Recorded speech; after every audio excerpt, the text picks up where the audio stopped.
Kaluo e kaunti ma Kisumu, rowere ma Juakali ma yudore Railways Ward e kaunti ma Kisumu, odiochieng' ma kawuono oyudo masinde mag wiro kod loso nyamburko kowuok kuom MCA margi kata ma ward noero manoeri Migosi David Arao. Migosi David Arao ne oyango ni masinde makamago gin achiel kuom dongruoge mayande sirikand kaunti ma Kisumu osingo ne rowere e kaunti noero.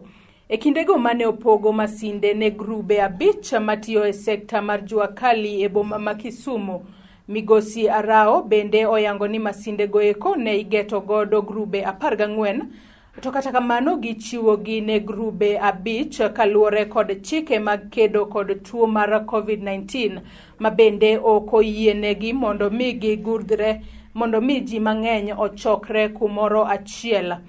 Omedo ni masinde goeko nengo giromo $2.7 mayande oketi e budget mar sirikand kaunti ma Kisumu.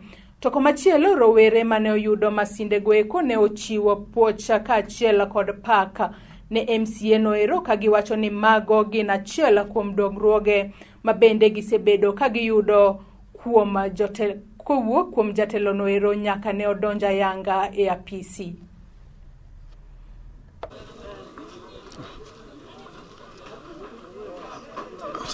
Okay, ginyinga ilungani Makodero, an chairman ma Uganda. Wamor kod Pastor David Arao MCA marwa mar Railway Ward. Odiochieng' ma kawuono wayudo masinde manyien ma biro konyowa e go rangi kod tije mamoko manyalo dwaro compressor machines. MCA osetimo maber nyaka nochak tich. Osetemo kabisa kendo wan gi chope kendo wan nyaka gi machines. Poro dhi mbele gi tich. Wan bende kaka wan Juakali wariwe lwedo kendo walamo Nyasaye mondo mi omede ndalo kendo kaber.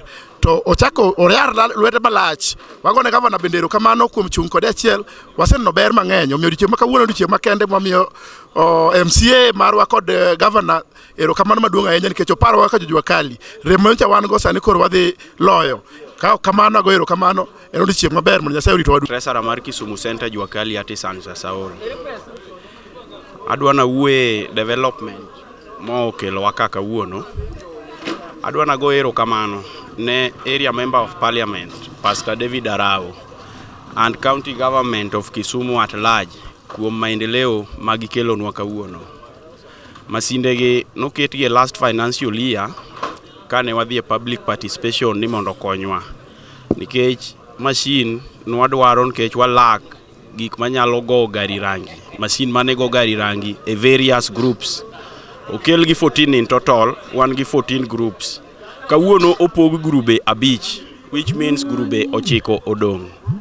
Due to COVID rules, emomiyo okelgi 5. Koro wago erokamano, wabiro go rangi maber, wabiro kudho tielo mar gari, onyalo kudho pressure, onyalo kudho air cleaner mar gari. Koro wago erokamano ne pastor to gi Kisumu County Government. Juakali ng'eni gin jok matiyo giloso mtokni, gigo mtoka rangi ka mtoko okethore. Koro nwaketo negi pesa e budget mondo giyud machines magoyo mtoka rangi. Koro Juakali wating'o wan gi grube 14 e Juakali. To group achiel nyalo yudo noting'o kata ji 3,000 gi wiye. To jowagi gin jok ma gitiyo gi lwetgi eka giyud gima gichamo. Omiyo nwaketo pesa 2.7 million ma pesa ni ne en mar kelo machines magoyo mtoka rangi, machines 14 ne grube 14 te, to kendo pesa ni chak gero modern shade kama mtokni igoye rangi. Koro kawuono mashinde go nikech ging'eny to Juakali be ng'eny.